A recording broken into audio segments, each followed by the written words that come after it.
السلام علیکم ورحمۃ اللہ وبرکاتہ۔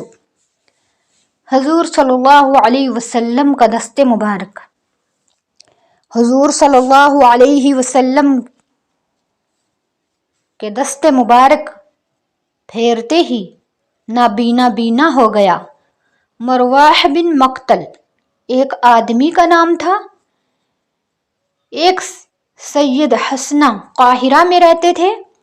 ان کی آنکھوں میں بادشاہ وقت نے سلائی پھروا دی تھی، جس کے صدمے سے دماغ پک گیا اور پھول گیا اور بدبو دے اٹھا تھا۔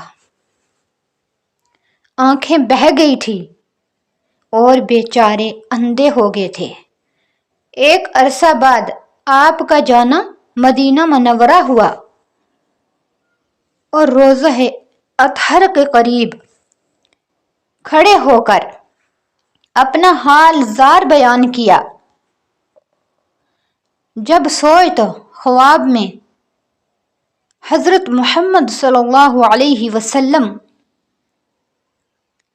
تشریف لائے اور ان کی آنکھوں پر اپنا دست مبارک پھیرا۔ بیدار ہوئے تو آنکھیں بالکل درست تھیں۔ تمام مدینہ طیبہ میں اس بات کا چرچا ہو گیا۔ جب قاہرہ واپس ہوئے تو بادشاہ ان کی آنکھوں کو درست پا کر بہت ناراض ہوا اور سمجھا کہ جلادوں نے جھوٹ بولا اور ان کی آنکھیں پھوڑی ہی نہیں۔ جب لوگوں نے بتایا کہ مدینہ منورہ تک یہ اندھے تھے اور وہاں پہنچ کر یہ واقعہ ہوا، تب بادشاہ کا غصہ ٹھنڈا ہوا اور وہ شرمندہ ہوا۔